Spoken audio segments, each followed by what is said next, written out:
Pinang is one of the 13 states in Malaysia located in the north of Peninsular Malaysia. Its local government, MBPP, Penang Island City Council, was upgraded in 2015 and now manage over 305 square kilometers with about 722,300 residents. MBPP is responsible for providing daily municipal services that affect residents' quality of life. Pinang has a long history of local democracy. The first municipal election in Malaysia was held in Georgetown on 1st December 1951. Over 14,000 voters participated and it sparked public interest in democracy. In 2016, the Pinang Institute held a round table to discuss the future of local democracy. Although local elections are no longer held, local democracy is still alive through public engagement and proactive leadership. The round table proposed 5 key reforms: expanding decision-making participation, empowering communities,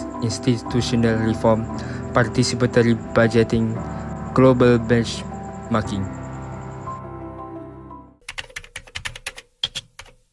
A very good evening to Dr. Mala. My name is CHONG. My mention number is 2414299. So today I will present about the citizen-centric services, which is I have 3 points to summarize that.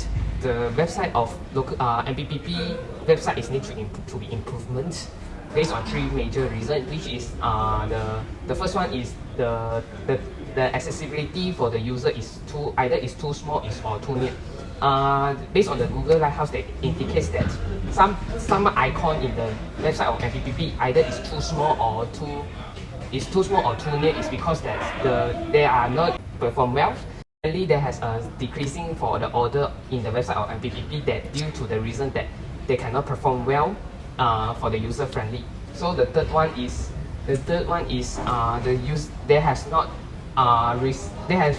for us to make a complaint to the local MBPP government. So experience friendly that the MBPP government need to improve their services. Assalamualaikum warahmatullahi wabarakatuh. I am MUMTAZI bin Muhammad HUZAIRI, metric number 2310699. So, for this point, I will separate to 3 different perspectives. The first one is transparency and accountability. The second one is co-creation and civic engagement. And the last one is equity and fairness. So, for the first point is transparency and accountability. Majlis Bandaraya Pulau Pinang, they enhance transparency and accountability through digital platform, like they manage meeting minutes. They also open budget report to public accessible, and they also enable real-time issue reporting via tools like Smart Pinang app, and they also enhance citizens to monitor government action and build trust in public institutions. Next, civic engagement and co-creation. MBPP also provide digital services that lower traditional barriers to participation. Thus, MBPP is allowing citizens to be active involved in decision making and service delivery, such as e-aduan and online comment feedback channels. This can link government and citizens and make it check and balance.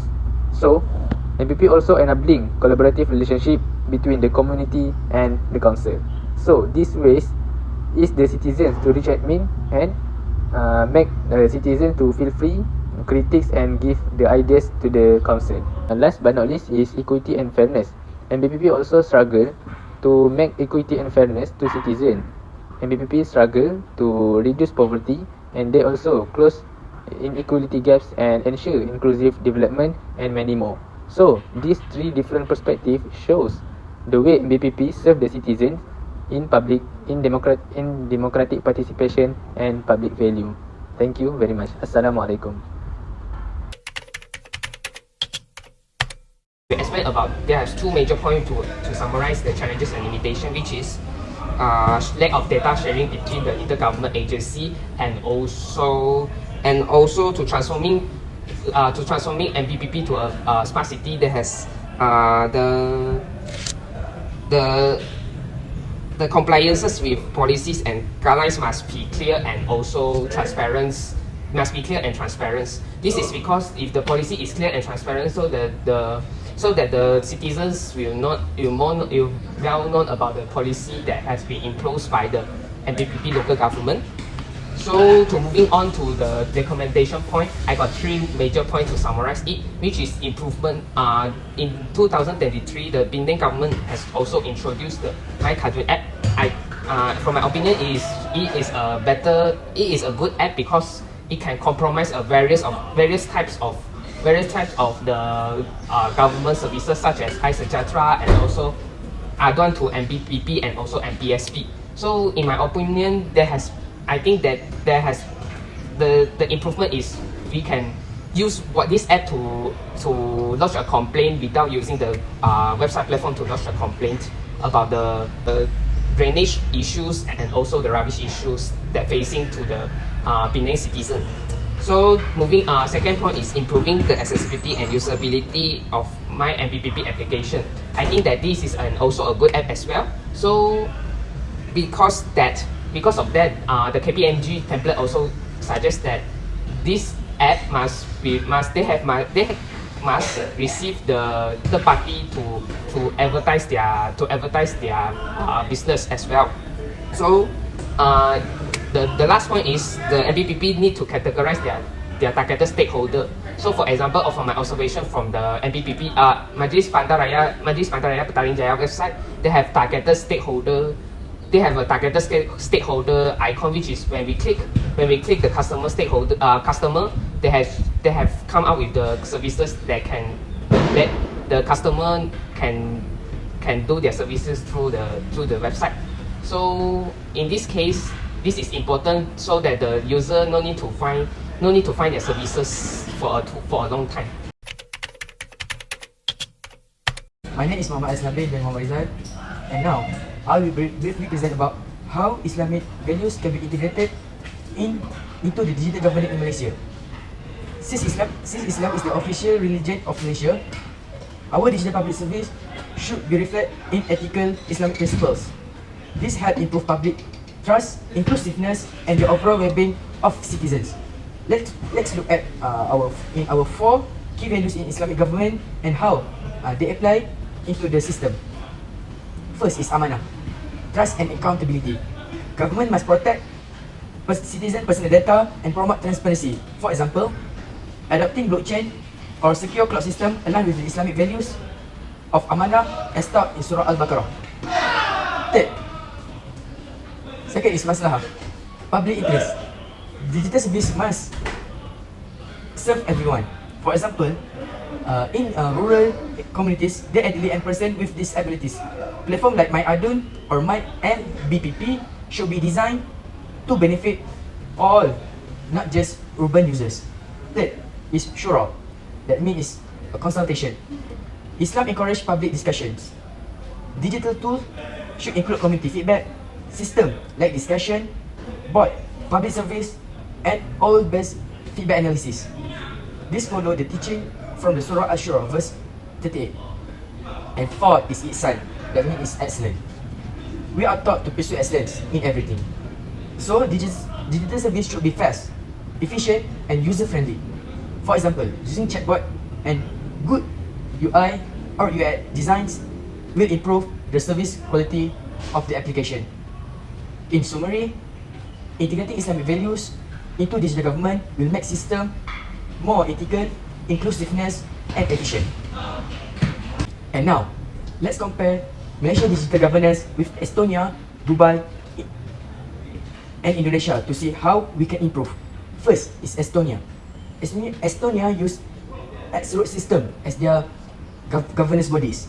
Estonia use a secure digital ID system that allow seamless data sharing between agencies. MBPP, Majlis Pembadaran Pulau Pinang, could adopt this system to improve collaboration with departments like Bomber and PDRM. Second is Dubai.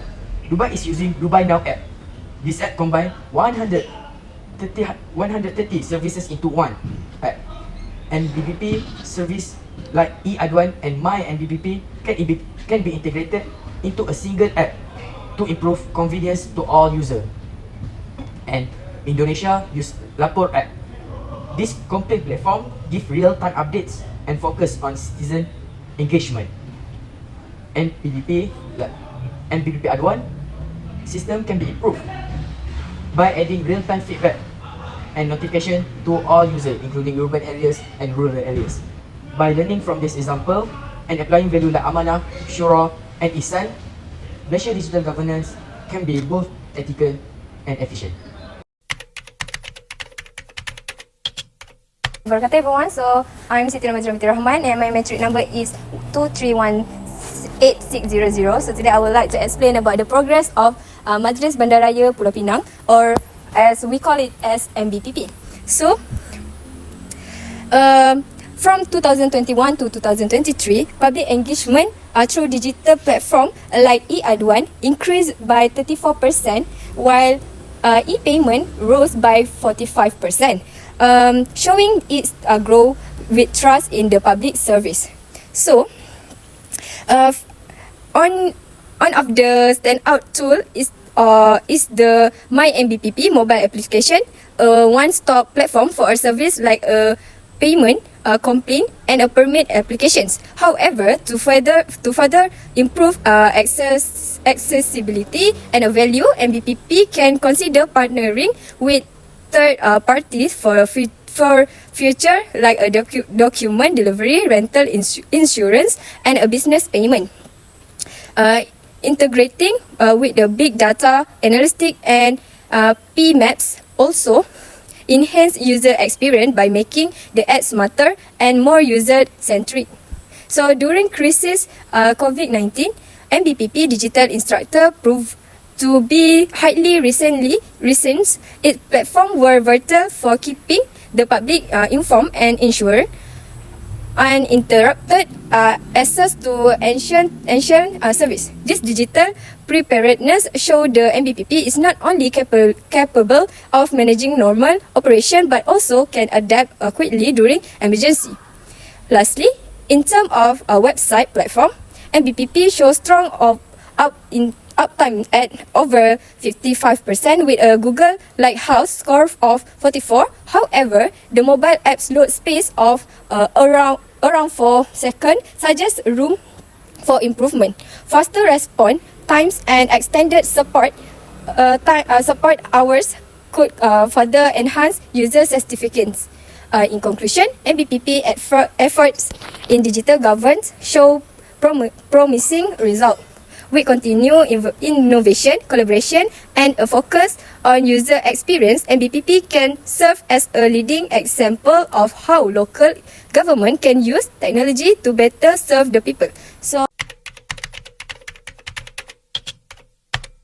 my name is ZURAIDA binti YUSOFF, metric number 2413078.